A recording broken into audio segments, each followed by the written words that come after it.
couple other things to consider. And these are going to go into your costs, that per transaction expense that you have that takes out of your $3 profit, right? One is going to be the internet connection, all right? All ATMs need to connect to the internet. Now, there are a couple options. You can use the local companies or the local business that the ATM is in. You can use their Wi-Fi. That'll save you a lot of money, right?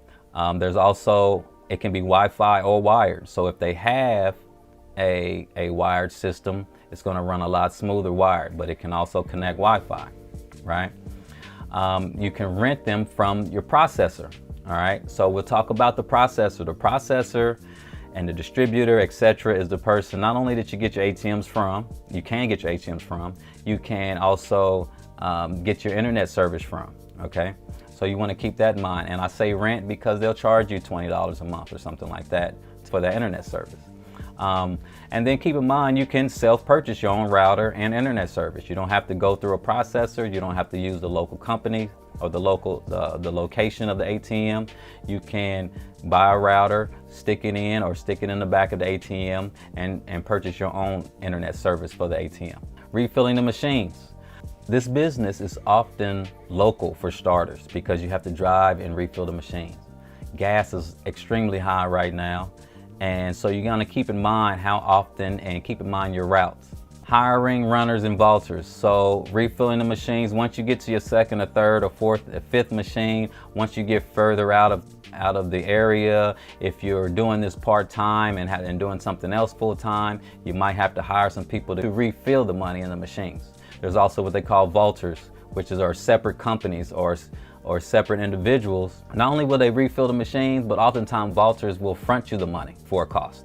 Just charge you a certain percentage per transaction or whatever it may be. It makes it more hands-off. If you're taking out your only 2 hours labor, it's very passive compared to a lot of businesses, especially a non-internet business to be so passive, right? Some other things to consider: safety, security, repairs, and insurance. So all this are going to take out of your expenses. They're all not required initially.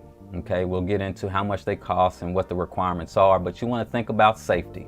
All right, you want to think about a safe internet connection. You want to think about going out and handling cash, putting thousands of dollars into a machine. So that's the security. The repairs. People can push over the ATM machines. They're pretty sturdy. They're pretty strong and sturdy, and so it's hard to really mess them up.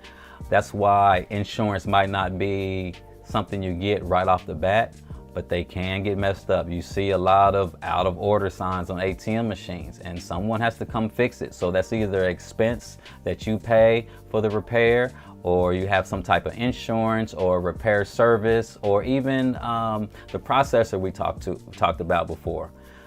They can cover repair costs as well if you have the right agreement with them. But again, that takes into your expenses, all right? So just keep that in mind. Okay, let's talk about industry terms. ATM vendor or distributor or processor. These are often the same company. And this one company can provide you with your ATM machine, right? It can provide you with your payment processing service, which is a small fee that you have to pay for each transaction. Just like if you're running any type of business. Actually, you need a payment processor and they charge a small fee for each transaction.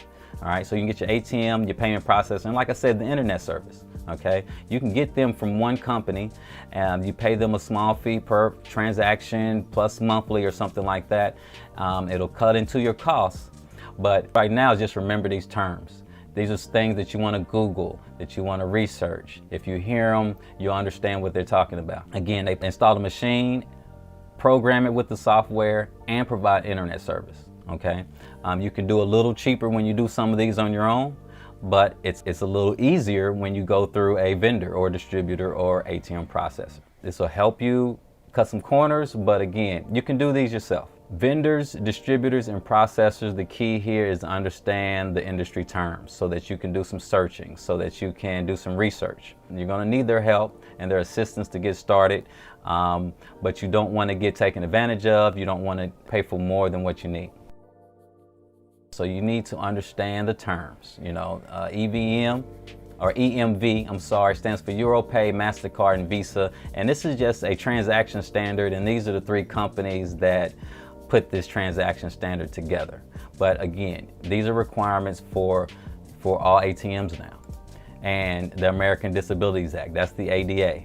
And the ADA is the Braille and things of that nature, again, to help people with disabilities at your ATM.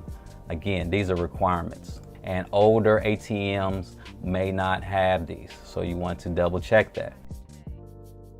SLA, Site Location Agreement, is the agreement that you have with the people at the location that's holding the ATM. There needs to be some type of agreement there. How long it's going to be, how much you're going to pay them, or how much they're going to pay you, or whatever it is, how long the terms are. You're going to need a site location agreement. It's basically a contract between you and the location owner. And the reason that it's required, not just because it's strongly suggested in business, right? So they won't double back on you, but it's also required for these processors, distributors, and vendors. If you want to finance an ATM, they're going to want to know that you have a location and an agreement already. Again, agreement between you and the location required by most vendors and financiers. IAD, that's you. You're an independent ATM distributor, or you will be. So again, keep that in mind when you hear that. That's what it's referring to, all right? And if you need to do some research, those are the terms.